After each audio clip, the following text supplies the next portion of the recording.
കോഴിക്കോട് നഗരസഭാ പദ്ധതികൾക്ക് സർക്കാർ അനുമതി നൽകുന്നില്ലെന്ന് ആരോപിച്ച പ്രതിപക്ഷ കൗൺസിലേഴ്സ് പ്രതിഷേധവുമായി തിരുവനന്തപുരത്തേക്ക്. വിഷയം സംസ്ഥാന സർക്കാരിന്റെ ശ്രദ്ധയിൽ കൊണ്ടുവരാൻ UDF കൗൺസിലേഴ്സ് നിയമസഭയ്ക്ക് മുന്നിൽ ധർണ സംഘടിപ്പിക്കും. കോർപ്പറേഷൻ സമർപ്പിച്ച പദ്ധതികൾക്ക് സംസ്ഥാന സർക്കാർ ഭരണാനുമതി നൽകുന്നില്ലെന്നാരോപിച്ചാണ് സമരം. കോഴിക്കോട് കോർപ്പറേഷൻ പദ്ധതികൾക്ക് സംസ്ഥാന സർക്കാർ അനുമതി നൽകുന്നില്ലെന്നാരോപിച്ചാണ് UDF കൗൺസിലർമാർ കൗൺസിൽ ഹാളിന് പുറത്തേക്ക് പ്രക്ഷോഭം എത്തിക്കുന്നത്. നഗരസഭാ കൗൺസിൽ 4ാം വർഷത്തിലേക്ക് കടക്കുമ്പോൾ പദ്ധതികളിൽ പലതും സെക്രട്ടേറിയറ്റിൽ അനുമതി ലഭിക്കാതെ കിടക്കുന്ന സാഹചര്യത്തിലാണ് പ്രത്യക്ഷ സമരത്തിന് പ്രതിപക്ഷം ഒരുങ്ങുന്നത്. ഇതിന്റെ ഭാഗമായി UDF കൗൺസിലർമാർ നിയമസഭയ്ക്ക് മുന്നിൽ ധർണ സംഘടിപ്പിക്കും. നഗരവികസനത്തിന് മുതൽക്കൂട്ടാകുന്ന പദ്ധതികൾക്ക് അംഗീകാരം വാങ്ങിയെടുക്കാൻ ഭരണപക്ഷം ശ്രമിക്കുന്നില്ലെന്നാണ് പ്രതിപക്ഷ കൗൺസിലർമാരുടെ ആരോപണം. കല്ലായിപ്പുഴയിലെ ചെളിനീക്കൽ, സ്റ്റേഡിയം പാർക്കിംഗ് പ്ലാസ, ബീച്ചിലെ parking, Lions park, Tagore hall നവീകരണങ്ങൾ തുടങ്ങിയ പദ്ധതികളെല്ലാം സംസ്ഥാന സർക്കാരിന് മുന്നിലാണെന്നും പ്രതിപക്ഷം ആരോപിക്കുന്നു.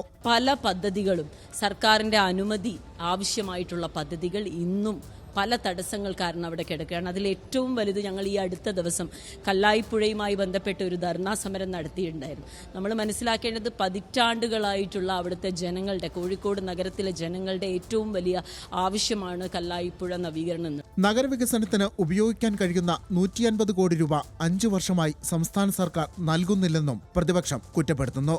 വിഷയത്തിൽ ആവശ്യമായ ഇടപെടൽ നടത്താൻ മന്ത്രി മുഹമ്മദ് റിയാസിന് കഴിയുന്നില്ലെന്നും UDF കൗൺസിലർമാർ ആരോപിച്ചു.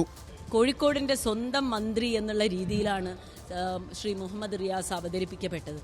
ഞങ്ങൾ കോഴിക്കോട്ടുകാർ വലിയ രീതിയിൽ ആകാംക്ഷയോടുകൂടിയാണ് അദ്ദേഹം എന്തെങ്കിലും ചെയ്യുമെന്നുള്ളൊരു പ്രതീക്ഷയിലാണ് നിന്നത്. എന്നാൽ നമുക്കറിയാം, പാർക്കിംഗ് പ്ലാസ, 2 പാർക്കിംഗ് പ്ലാസകൾ, ഒരു പാർക്കിംഗ് പ്ലാസ 2009 അതിൻ്റെ നിർമ്മാണ പ്രവൃത്തി തുടങ്ങിയിട്ട് ഇന്നും അത് എവിടെയും എത്തിയിട്ടില്ല. പിന്നെ മറ്റൊരു പാർക്കിംഗ് പ്ലാസ, കിഡ്സൺ കോർണറിലുള്ള പാർക്കിംഗ് പ്ലാസ എവിടെയും എത്തിയിട്ടില്ല.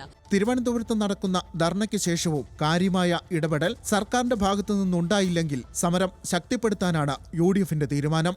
ന്യൂസ് മലയാളം, കോഴിക്കോട്.